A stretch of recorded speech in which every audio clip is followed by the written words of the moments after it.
how to run TensorFlow and how to use TensorFlow, and in particular how to use TensorFlow from within R. And generally, what is TensorFlow? TensorFlow represents numerical computation library that is built to represent numerical computations within computation graphs and flow graphs. And in these graphs, individual nodes do represent mathematical operations, and edges between nodes represent output tensors or multidimensional arrays. And so therefore it's typically referred to as a deep learning or machine learning library, but actually as we see here, we can do even more than that. We can do any sorts of numerical computations using TensorFlow. So the interesting part here is that there exists an R interface to the TensorFlow Python modules that run C code, and yeah, this is of particular interest since it allows us to be able to access TensorFlow directly out of R, and also make use of the higher level APIs that are built on top of TensorFlow. So we have the core API, which actually is the low-level interface to the computational graph architecture. And then, and this is actually what we want to focus on and introduce in this seminar. But what's very interesting as well, and we've touched on this in other tutorials, and also will make heavy use of this in other tutorials as well, is that the R interface also provides the Keras API, which is a high-level interface, high-level syntax to work with TensorFlow. Yeah, this is actually very useful in the context of rapid prototyping. And also there is the estimator API, which also is, provides some higher level implementations of well-known or common regression classification models. So in this seminar, as I mentioned, we're going to focus on the TensorFlow core API. So we start with installing TensorFlow out of R. So the TensorFlow R package can be accessed based on DevTools directly from GitHub. And once we've done this, we call the TensorFlow R package, and then we can run the install TensorFlow to install TensorFlow. And I've referred to this link here because there's some variations while installing TensorFlow. For example, if you want to install GPU support, or if you want to install your Python packages using Anaconda, then basically this call actually is given some parameters in order to adjust for that. Okay, now after installing, we can actually confirm, and this is sort of like a super small example of running TensorFlow here. We can confirm that the installation was successful, and so we will later go in detail into what each of these steps means. But here basically we create a TensorFlow session, and then we basically create a constant that in our case is this hello world, and we run the session and basically give this constant as parameter, and then TensorFlow is going to output what's in this variable. So now it's going to be a hello world exclamation mark. Okay, so diving right in. As we've mentioned, TensorFlow is built on, or is basically a computation graph architecture. And again, nodes do represent mathematical operations, and edges do represent multidimensional arrays, so tensors. And okay, let's just have an example here. So the first step of building a TensorFlow program, which is also known as the construction phase, is to assemble the computation graph. So let's see, what we're going to do is to build this graph by first defining operations.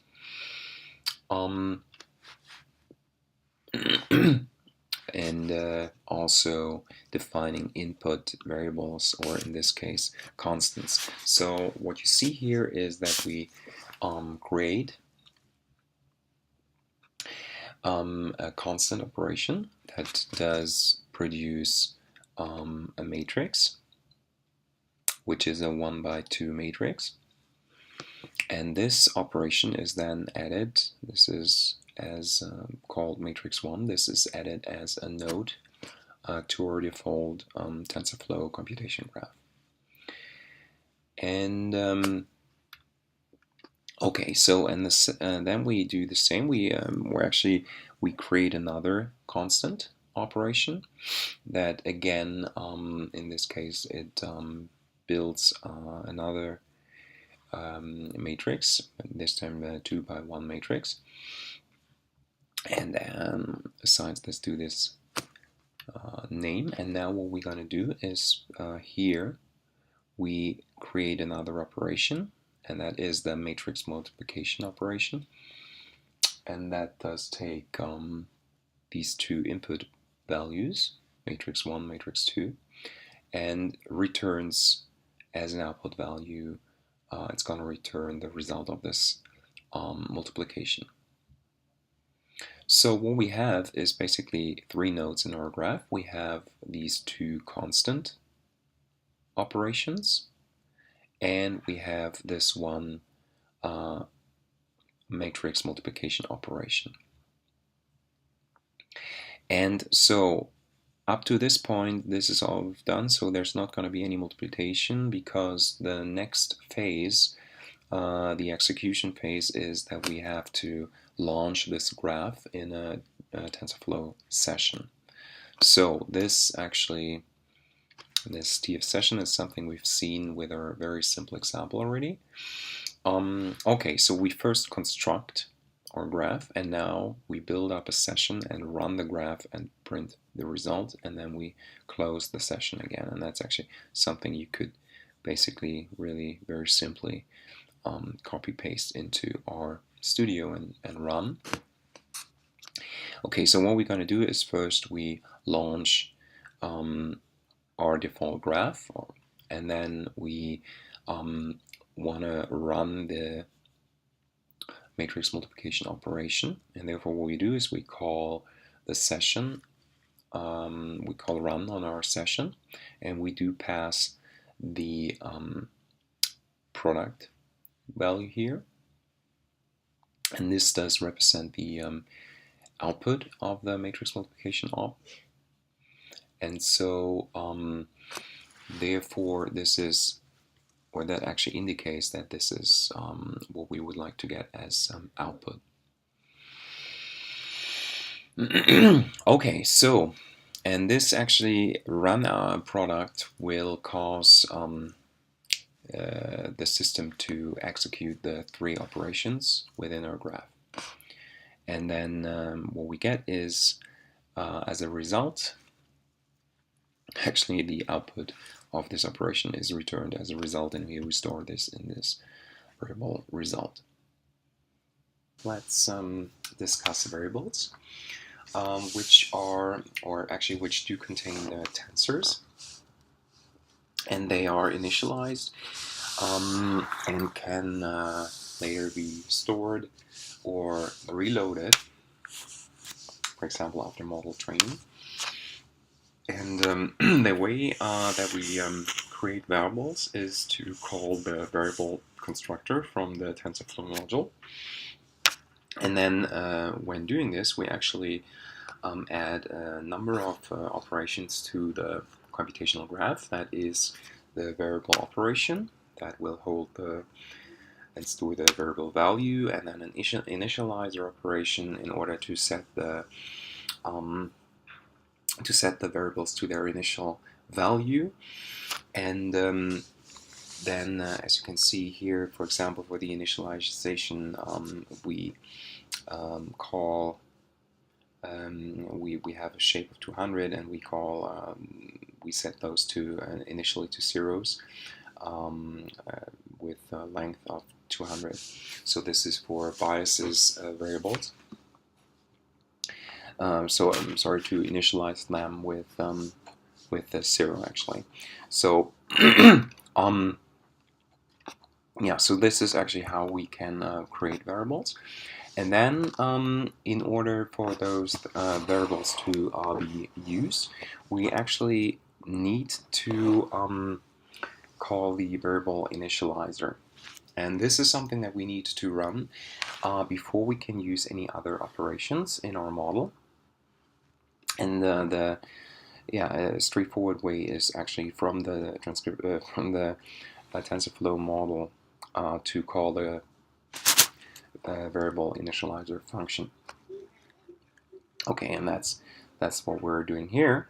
And once we've done this, we can actually go through the remaining steps of our model that we've seen already before to create a TensorFlow session and then actually run this and close it again. Okay, and now there's another way to initialize variables, and that is actually initialize the variables based on other variables.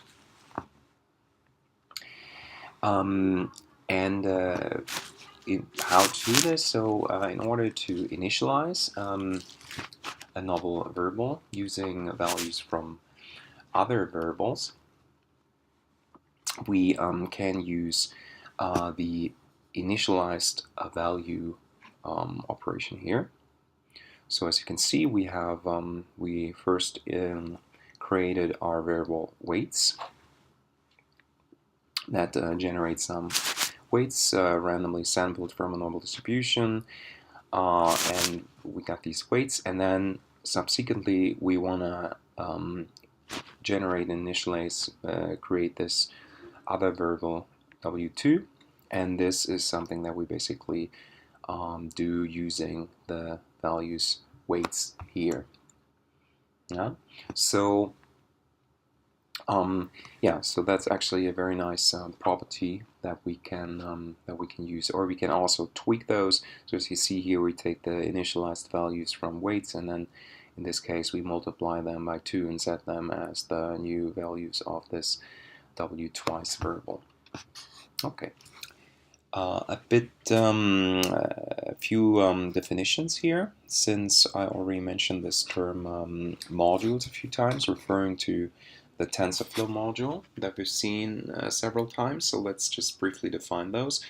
Basically, the TensorFlow is actually divided into modules. And modules is something like TensorFlow, which is defined as the top-level entry point to the API. And it does provide access to the API, and then and we've seen a few examples of those already in order to, for example, build up a global session and so on and so forth. So this is TF $, and then we can access this, for example, to create a session. And then we have further we have functions, and here we distinguish between functions that actually start with a lowercase letter as well as an uppercase letter. Lowercase letter are basically functions that take some parameter and then do something and return some values if defined. And then also what we have is uppercase functions, and those are actually to create new instances of TensorFlow classes. Okay, and then further what we do have is actually submodules, and here we have an example for this. That is the main module, TensorFlow, and then we have the sub module neural networks, and from there we call the function convolutional 2D, and that's basically calling a convolutional 2D convolutional network layer. Okay, so this is one example. Another example here, in order to define an optimizer to train a model, again starting with TF and then going into the submodule train, and then here, as you can see, here's like a difference here, calling a class or creating, initializing the class gradient descent optimizer. So again, going back to this definition here, here's this function conv2d starting with a lowercase c here, uppercase G, calling this class.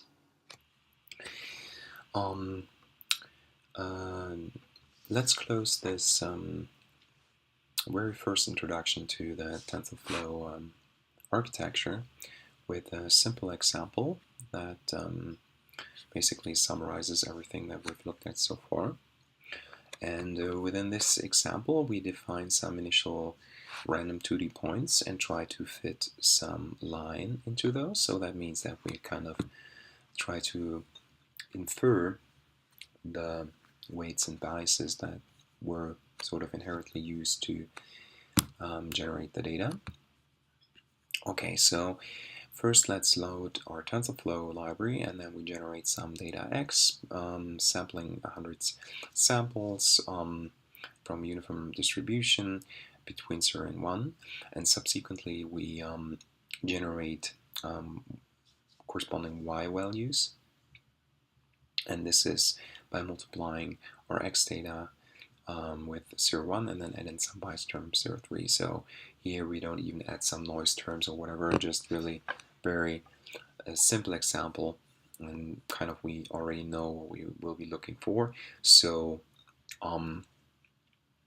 now, as we've mentioned in the section on variables, we start by creating these two, creating and initializing these two variables, weight and bias. So in this case, it's actually just a single weight and a single bias term, and we do this by calling the TF module, calling the variable class constructor, and then we would like to get one value sampled from a uniform distribution between -1 and 1 as kind of the initial weight of W, and then also we generate a bias term accordingly, initialized with 0. And then we got our equation on how to compute the Y values. Okay, so, and now we can basically define our loss function. So this is actually pretty nice, pretty straightforward, as the square distance function. And then basically the average square distance by, what we do is, for all estimated Y values, we subtract the Y values that we've been given, and we square this, and then we compute the mean over all individual differences, and this is defined as our loss function. And then we access the submodule train from TF in order to initialize the gradient descent optimizer class. And now we use this and basically define this optimizer in order to minimize our loss function. Okay, so now, as we've learned, we've constructed our computational graph. Now we need to initialize that TensorFlow session. That's what we're going to do now. We set up our session, and then we run our session by initializing all variables, and that actually includes everything here. And now, interestingly, what we do is now per step, so we try to optimize, and what we do is we call run on the train variable, and that's actually what we would like to have a result on. So what you see, we run train, and then actually we can individually run W and B in order to get the estimates for W and B. And once you run this, here's like, okay, this is the modulo to not give us like each step an output, but each 20th step give us an output. And so what you can see is once you're going to run this, you will see that it sort of converges towards W being 0.1 and B being 0.3. Okay.